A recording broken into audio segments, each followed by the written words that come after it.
through the magic of radio, we are going to move forward.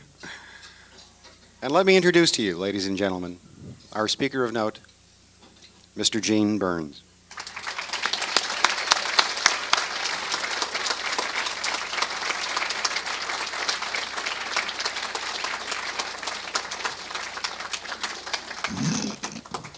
Thank you very much. I appreciate the introduction. Let me make two immediate clarifications, lest I run afoul of people with long memories.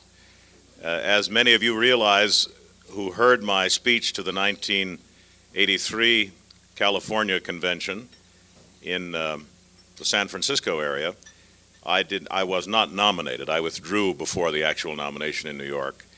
I want to clarify that. And I've received some calls from people around the country relative to the 92 nomination about which I have said nothing, which means precisely what it says, about which I have said nothing, and about which I'm not saying anything tonight. I appreciate the invitation to come back to California. I had a great time in California in '83, have of course been back to California for other reasons, had the pleasure last July of hosting 2 days of Tom Leykis's program on KFI in Los Angeles while he was on vacation. And I do sneak out to the wine country from time to time to pay a visit. It was a delight to be out in this area. I have friends in Carmel, and it's been a pleasure visiting with them while I've been here, and this speech gives me the opportunity to do that, for which I thank you. I have done some work with the New Hampshire and Maine Libertarian parties and the Massachusetts Party, and I'm happy to report from the Northeast that we have met with some success. The gubernatorial candidate of the New Hampshire Libertarian Party, one of the fastest growing libertarian parties in the country, achieved more than 3% of the vote in the last election and therefore achieved for the party permanent ballot status in the state of New Hampshire.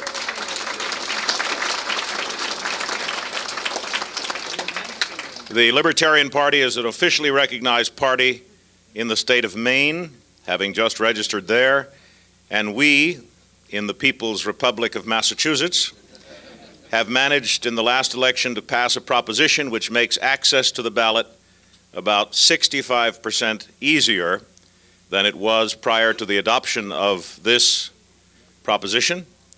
And it was my pleasure and indeed an honor to be asked by the Libertarian Party to sign the petition for status in Massachusetts on line number 1, which I did, and those petitions have now been filed, and the Libertarian Party is an official party in the Commonwealth of Massachusetts as well.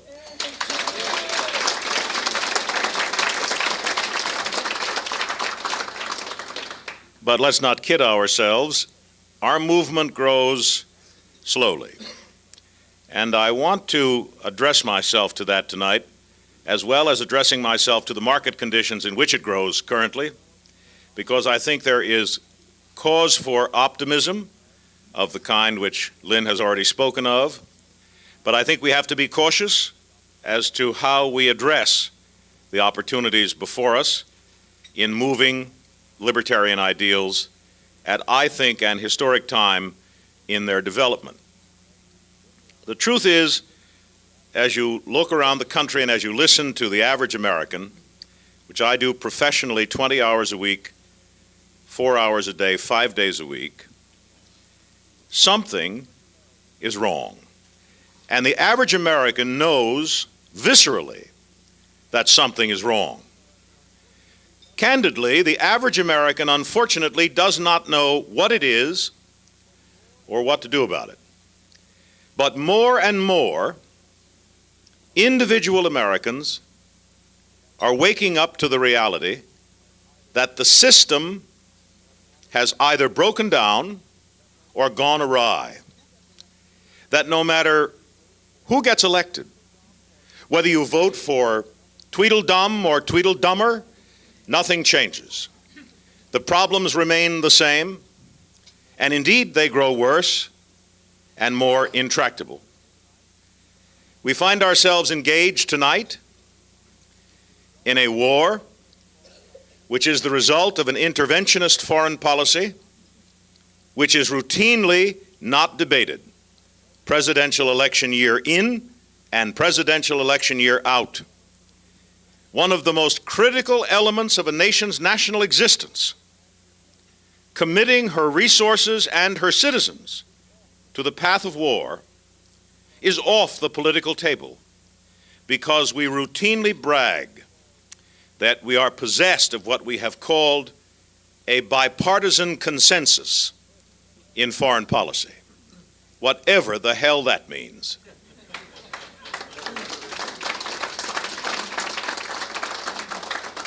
As citizens, we find ourselves now heir in the most optimistic estimates of a debt approximating $500 billion in the savings and loan debacle.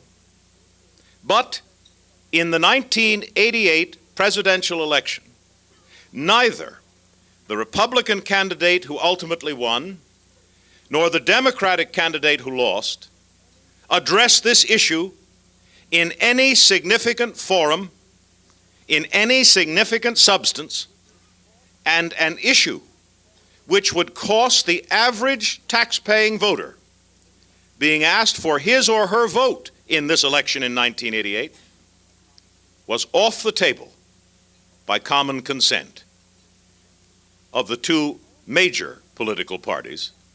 The only person in the campaign talking about the issue was the only person in the campaign with a proven record on the issue, the only person running for president who was not guilty of contributing to the problem, Ron Paul.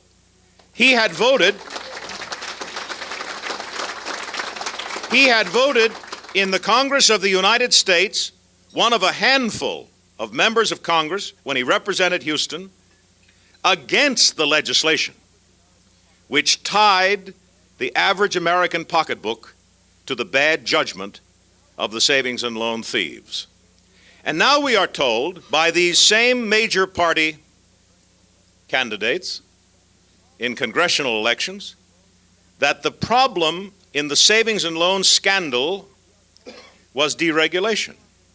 We are told that it's we free market advocates, capitalist running dogs, who insist on free market economics, who delivered up this incredible disaster to the American people.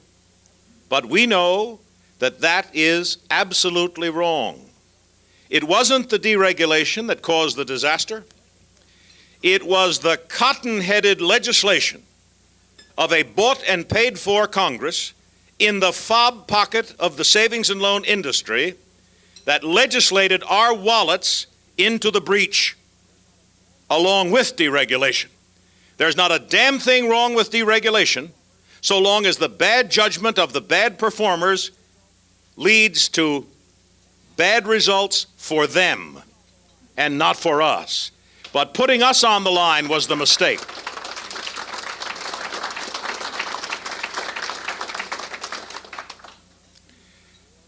People look around themselves now. They see a war they support but don't like. They see a savings and loan disaster they're going to have to pay for and don't understand. They see a government which is more expensive. They see a man they elected twice who promised to make the government smaller. He made it bigger. A man they elected twice who promised to limit the number of cabinet secretariats. He increased them. A man they elected twice who promised to rebalance the budget in his first term, who served up the highest budget deficit in American history. And they conclude, you can't believe politicians, no matter how sincere they look or act, or who they are, or what party they belong to, because they're all liars, thieves, whose purpose it is to subvert our way of life. Well, the good news is, with that kind of reasoning, they're almost there. They've got to go one more step, as we know. The problem is not the politicians, though they are hardly fitting for exculpation of blame. The problem is the government. The problem is what the government has become. You cannot ask the government to deliver the solution. It's the problem. You will never get from the problem the solution. And that's what frustrates libertarians. Because we know we're right, we know our message is accurate, our philosophy historically grounded, our economic principles solid, our instincts genuine, and yet we grow only slowly because it is not easy to bring people along on such a fundamental philosophical question. It is necessary to go back to the first issue before we even discuss the next election. What is government? What is it? Where did it come from? How do we get it? How do we grow it? How do we support it? What do we want it to be, if anything? In order to answer those questions, we have to go back to some historical evidence. We can't just maunder around about how bad the two major political parties are, though they are bad. We cannot talk about how inept their leaders are, though they are categorically inept. And we cannot simply join with our fellow citizens and say, yes, we appreciate the fact that this mess is intolerable, though it is intolerable. We have to offer a solution. But in order to offer a solution, we have to patiently take people through some very important pieces of historical business. We must think about what government was intended to be and what was said about it in the earliest days of this country. Then we can see where we have gone awry, and having seen where we went awry, we can fix it by holding to the principles which we have abandoned. I gave 14 speeches in a year's time in the state of New Hampshire during the year I turned 50. I offered the same services to the state of Massachusetts without charge, paid my own expenses, because I thought that under the Old Testament idea of the year of the Jubilee, I'm not particularly religious, but I like this year of the Jubilee business. I wasn't rich enough to have a symphony commissioned in my honor on my 50th birthday. It was too heavy to have an obelisk crafted. Knew it would be a colossal waste of marvelous marble. So I said, let's do something different. I'll just talk. This is what I do anyway for a living. I'm not the dullest bulb in the chandelier. And in that series of speeches, I had to find a thesis to which to address myself, and the thesis was the nature and role of government in a free society. What is the nature and role of government in a free society? I don't know who the presidential candidate's going to be in '92. I don't know who the vice presidential candidate's going to be. I haven't even addressed myself to that issue yet. I don't even know who the major parties are going to put up for those offices. But I do know what the issue better be for the party that wishes to prevail, and if not win, at least make major strides with a disaffected, unhappy, angry American people. And that issue had better be the nature and role of government in a free society. We need to stop just a moment and look at the record and figure out where we were before we get any angrier about where we are, and certainly before we attempt to determine where we're going. Now, I know when I gave these speeches in New Hampshire and Massachusetts, when I'd introduce that topic, I would say, what is the nature and role of government in a free society? It sounds rather ponderous. You'd see people eyeing the nearest exit. They'd say, my God, I didn't come here to take a short course or a seminar. I just wanted to hear what he had to say. You'd have to assure them that the answer is really quite simple. I could take another 2.5 minutes, answer the question, and sit down. Well, you paid the flight out, so I can't quite sit so readily. I have to strut and fret a little bit, so I'll answer the question, and then I'll strut and fret a little bit, and then I'll sit down. Because the answer to that question, what is the nature and role of government in a free society, is very easy to answer. It's found in the Declaration of Independence. in the part of the most famous quotation we almost never hear.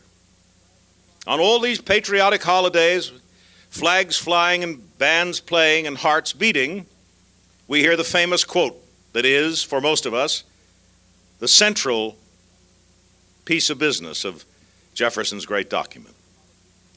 We hear it repeated by stump speakers and politicians who profane it by uttering it, and others.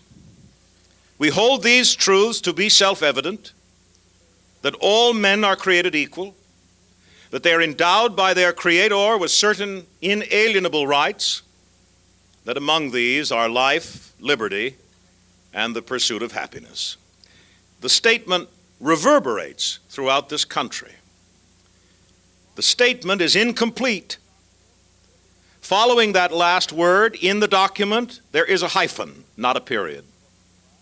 The phrase that's never quoted on the 4th of July is the phrase that answers the question, what is the nature and role of government in a free society? For Jefferson knew that the more important part of the sentence was the part we don't quote. He, in synthesizing the philosophers of the Age of Reason, John Locke and Jean-Jacques Rousseau and others, recognizing the inherent worth of the individual and his right to self-control, sketched this idea of self-government completely, not halfway. So he wrote in the document, "We hold these truths to be self-evident, that all men are created equal, that they are endowed by their Creator with certain inalienable rights, that among these are life, liberty, and the pursuit of happiness, and that to secure these rights, governments are instituted among men, deriving their just powers from the consent of the governed." Period. What is the nature and role of government in a free society? Listen very carefully, first, not to the words. The words we can apprehend easily. Listen rather to Jefferson's all-important hierarchy of existence. Jefferson communicates in his usual direct and brilliant fashion the hierarchy of human existence. For what Thomas Jefferson says in this sentence, in this the birth certificate of the United States of America, is that people were here first. And when they got here, their God, if you are pious, or the order of nature, if you are not, imbued them with certain inherent rights with which you are born. When you draw your first breath, you are free. When you draw your first breath, you have the right, he first said, to property, changed in the convention to pursue your happiness. And you are free, obviously, to have life. Where did it come from, he said? From God or nature? And then after we got here, possessed already of these fundamental keystone rights, which are the basis of human interaction, then if we wanted one, we could have a government. Today, if you go out and about in this community, or any community in this country, and you say to the first 10 people you see, where do your rights come from? They'll tell you from the government. And they are dead wrong. But it is that perversion of this idea of self-government that has taken us so wide of the mark and brought this country to the brink of ruin. We need only go back to Jefferson's hierarchy. People first, possessed of their rights immediately upon birth, and then if they wish, he didn't say you even had to have one, if you wish, a government.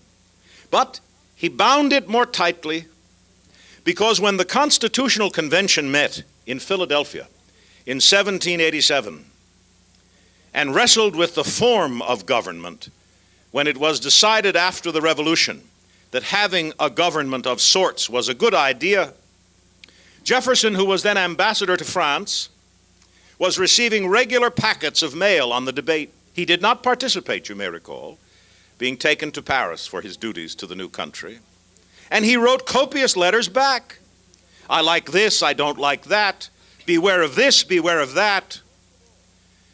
And one of the things which disturbed him most of all in this new construct of government being hammered out in Philadelphia, a series of brilliant compromises, was that already, just a handful of years after he had written the birth document in Philadelphia in 1776, we began slowly to stray from the primacy of the human being. And so Jefferson, with Madison and Mason and others, said to those persons who had crafted this document, we recognize that given human foible, it's probably the best we can hope from this convention, but listen to us carefully. You either give us a solemn promise that you will immediately amend it upon its adoption to further specifically and categorically enumerate liberties held by the people, or we, Jefferson, Madison, Mason, will speak against this document in the ratification process and see it defeated. The framers in Philadelphia knew that not only would these three and others do just that, but they would prevail. If Jefferson came home from Paris, and Madison, who carried the Constitution to Philadelphia literally in his briefcase, and who was the only one who kept copious notes on every argument in its crafting, and Mason, who was passionately devoted to personal liberty, ever took to the hustings, the Constitution was foredoomed. It would never be ratified. And so they gave their word that the deal was struck. In those days, a politician's word had some meaning. Jefferson, Madison, and Mason believed them, properly so. The Constitution was ratified, and 12 amendments were sent to the states for approval almost immediately. We'll celebrate those 12, indeed, in '92, the bicentennial of the Bill of Rights. 2 failed. They were minor enumeration mathematical amendments. 10 were adopted. Listen to the language of the first one. The Congress shall make no law respecting the establishment of religion, or prohibiting the free exercise thereof, or abridging the freedom of speech, or of press, or the right of the people to peaceably assemble. Now, what did they say? The Congress shall make no law respecting these rights. Didn't say the Congress should adopt these rights, promote these rights, certify these rights. The Congress, it said, shall make no law respecting these rights, which, what? Pre-existed the First Amendment. They were an expansion of Jefferson's already enunciated primal rights of life, liberty, and the pursuit of happiness, because he had said in the Declaration of Independence clearly, among others. And now he, Madison and Mason, was adding the others. Rights reserved to the people, theirs at birth, before a government, and so concerned about them was Jefferson that he wanted a guarantee from the framers that the government would not abridge them, would not touch them, would hold them sacrosanct and inviolate. And on the amendments go, as you know, enumerating specific other guarantees which the people should hold. What is the nature and role of government in a free society?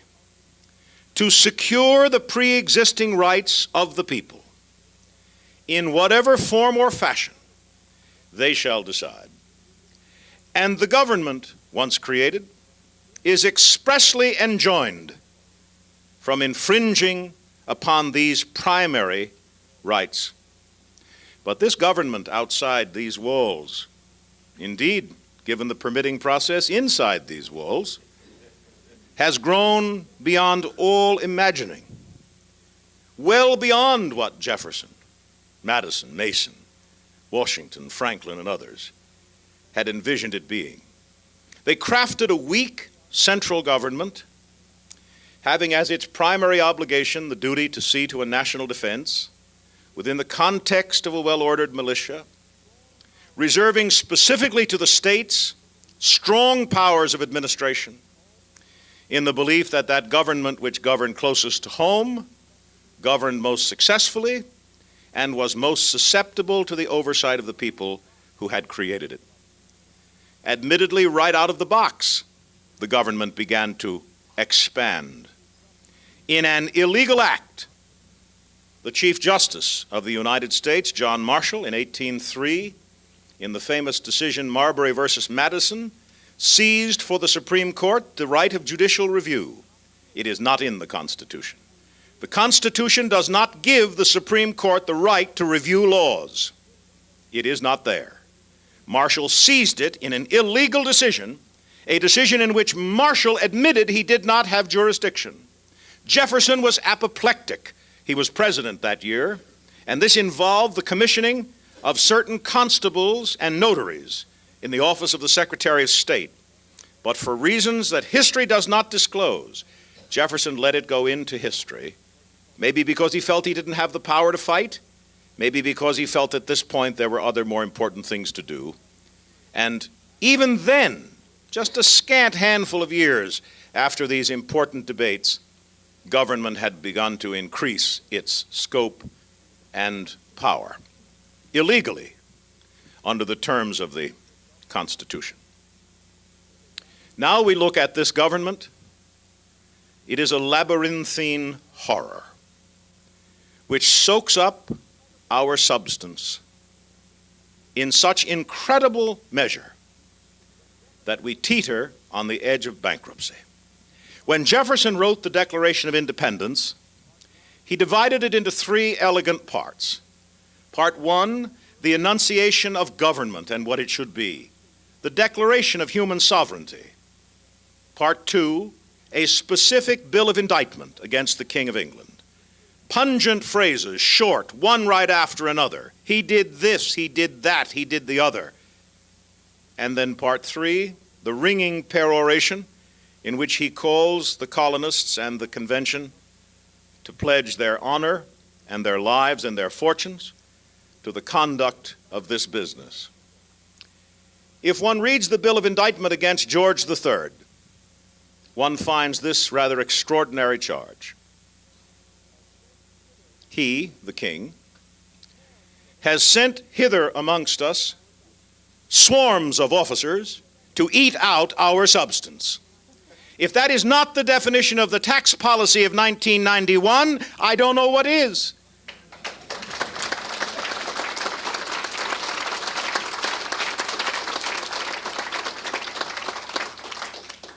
We said taxation without representation was tyranny.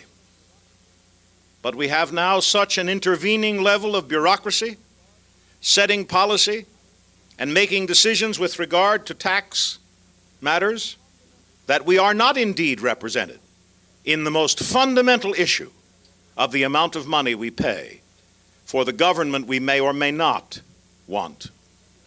We said in the early days that we had lofty feelings about presumption of innocence because we were terrified by the king's starred chamber proceedings.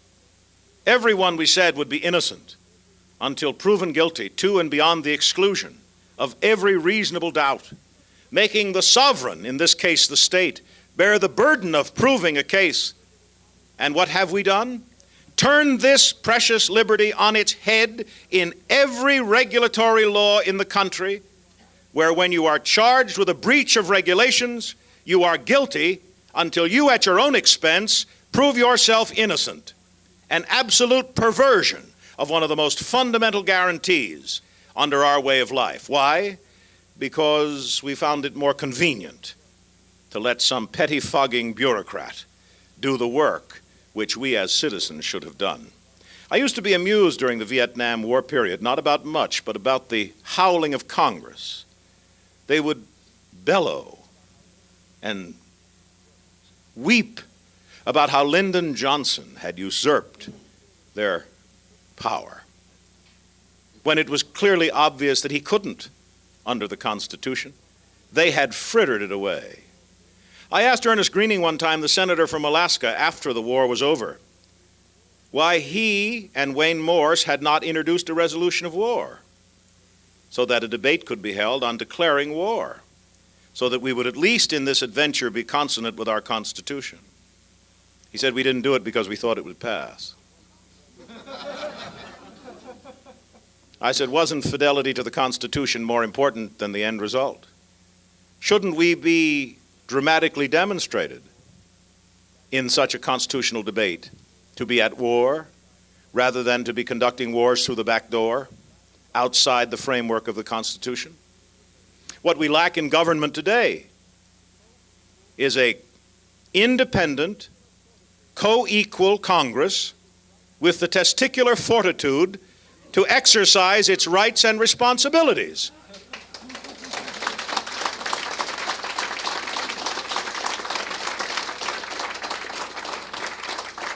Instead, we have an imperial presidency and a lapdog Congress and a judiciary out of control and a government which is so big we simply no longer understand it, let alone appreciate it. And in this circumstance stand the Libertarians. Now, in the past, as you know, we have been marginalized because of some of our less popular opinions. And it's very difficult in those debates to ever catch up once we start talking about such things as the legalization of drugs. We try to say to Americans that liberty is indivisible, that if you are free, you are free. We believe you are free. You are free to do as you choose, even wrong things. You're free to make mistakes. You're free to make cotton-headed decisions. You are free to put yourself in harm's way. And you are free indeed to terminate your existence, though generally these are things which most of us do not counsel. We would argue against these unfortunate choices. We would argue strenuously against them. Many of us would donate our personal funds to organizations which would take to the marketplace to convince you of the wrong-headedness of these decisions. But we do not retreat from the belief that among those rights which we hold sacred is the right to be wrong. If you do not have the right to be wrong, liberty is a charade.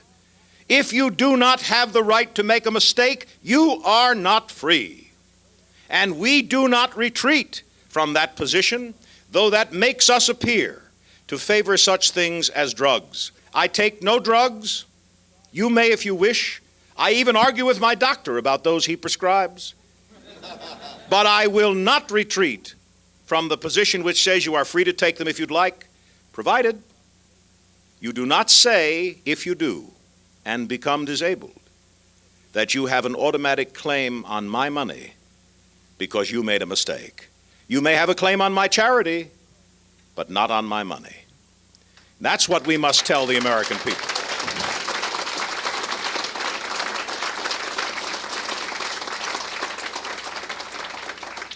But we are well beyond these matters now. When libertarians speak now, we are not victimized by hit-and-run attacks of sharpshooters who talk about such things as legalization of drug use or sexual acts. These are now passé. There are far more important things on the public agenda. People are no longer at all interested in bread and circuses. They are no longer interested in these peripheral matters. As their substance shrinks, as their money is taken from them without their consent in many cases, they are concerned about their ability to feed their families, see to their future, see to their kids' college education, see to a decent retirement, and see to a decent life. They are sick and tired of a government which has become a gigantic income redistribution mechanism They are tired of having their money taken against their will and spent for people who more and more demand that they be taken care of as a matter of right when no such right exists in our documents or our history. We stand on the threshold of an historic opportunity for the libertarian movement because we have known for some time what many Americans are now just discovering, that the problem is the government. It is too big, too oppressive, too intrusive. And we know the solution. It must be smaller, less big, less intrusive, less expensive. We may have in these meetings spirited debates, we love these spirited debates, about how small, how intrusive, and how expensive. We drive ourselves into ennui with these debates. Long into the morning hours, we debate the libertarian variation of how many angels can dance on the head of a pin. But we are united on one important principle: smaller than now, less expensive than now, less intrusive than now, and soon.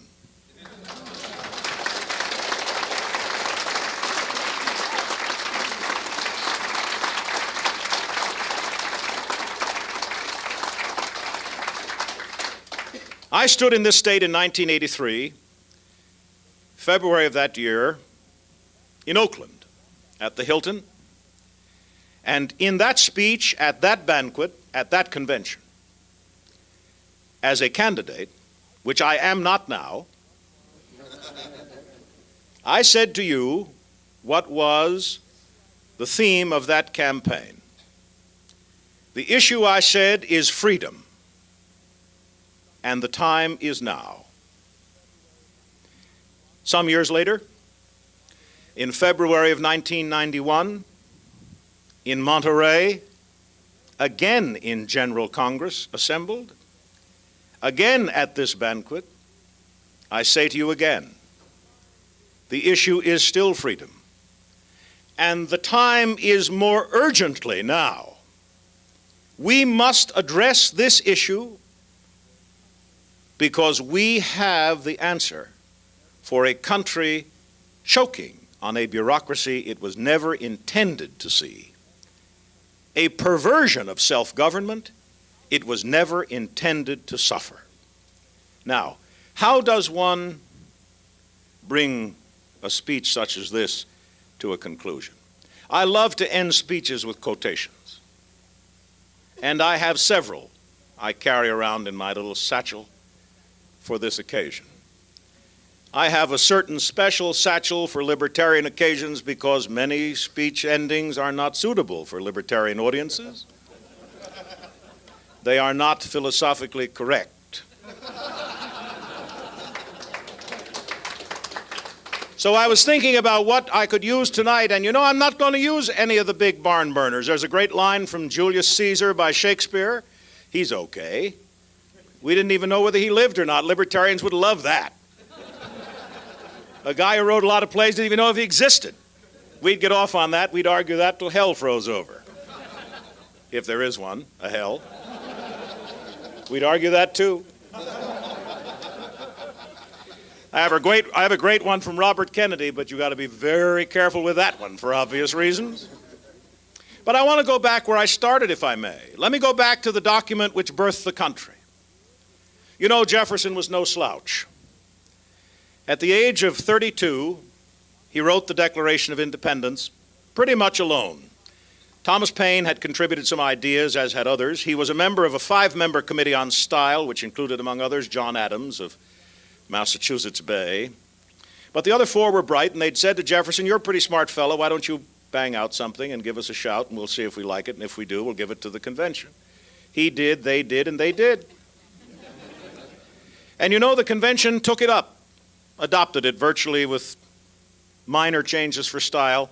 One big change, unfortunately, the change that would serve up the Civil War. Jefferson abolished slavery in the first draft. He said it was inconsistent to proclaim freedom while holding other humans in bondage. though he had this peculiar idea himself, for he held slaves in his own day, as did Washington. But he abolished slavery in the first draft. Virginia and Georgia said, take it out or we won't sign on. They were needed, so out it came. But all the other changes were stylistic, and the Declaration was adopted. Jefferson was a bright guy. He was learned, read Greek and Latin in the original, had read law with a brilliant lawyer in Williamsburg, and had studied at the College of William and Mary, and used to stand outside the Virginia House of Burgesses and listen to Patrick Henry's thunderous oration as he would cajole his fellow Burgesses with his comments about freedom. This was not an intellectual lightweight who wrote this declaration. He was not given to boilerplate rhetoric, and he was not given to sloppy thinking. Strange, then, that we should find deep down in the body of the document, the Declaration of Independence, a seemingly innocuous observation. Said Thomas Jefferson, "People are more disposed to suffer evil so long as evil is tolerable." It's not very Jeffersonian, pretty self-evident, actually. Why would Thomas Jefferson, spare of language and keen of intellect, state the obvious in an historic document such as the Declaration? Why would Jefferson say, mankind is more disposed to suffer evil so long as evil is tolerable? We have to study Jefferson's correspondence a bit to find the answer. Thomas Jefferson was sending us a very important message, which was anything but the sloppy statement of the obvious. Throughout his private letters, those written from Paris during the debate on the Constitution and those written after, to all manner of correspondence, Thomas Jefferson held something very important. Repeatedly, he said without qualification, all government is evil. All government is evil. You may have to tolerate some, but watch it carefully. It's evil. Once created, it will arrogate to itself all manner of power. It will grow beyond the bounds of all common sense and expand until it endangers the very liberties which gave it birth. All government, he said in his correspondence over and over and over, was evil. So now we can translate the seemingly unnecessary observation. Mankind is more disposed to suffer government so long as government is tolerable. It's not so self-evident. And it's taken us 210 years to come to this point. And it's actually true. It's a wise observance of human nature.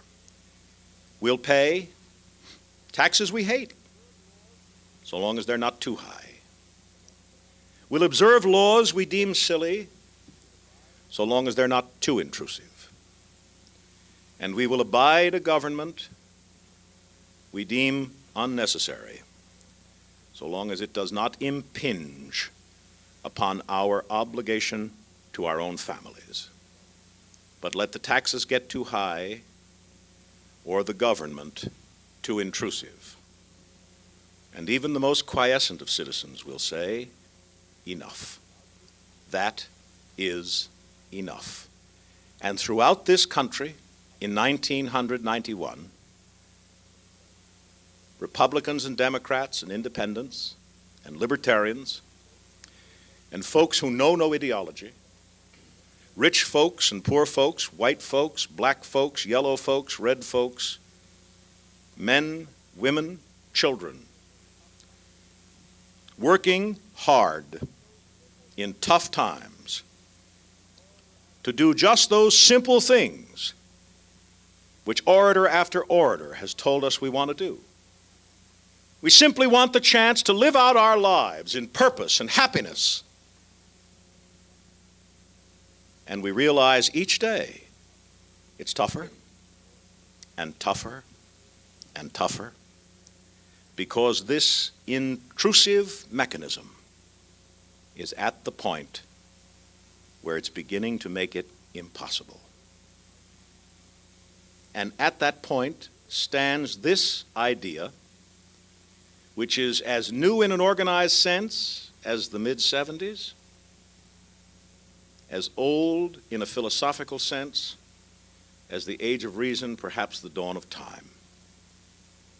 Men and women are born free. They may have a government if they wish, but they always remain the masters, never the slaves. And if ever, as Jefferson observed, there evinces a design to reduce us under absolute despotism, it is not only our right, but it is our duty to alter or abolish such government, and to have such government as shall see to our future happiness. In 1991, here and throughout this country, the issue is still freedom, and the time is urgently now, but the audience is ready and the message is crystal clear. Mankind is more disposed to suffer government so long as it is sufferable. And the word from the front is simple. It is insufferable. Thank you.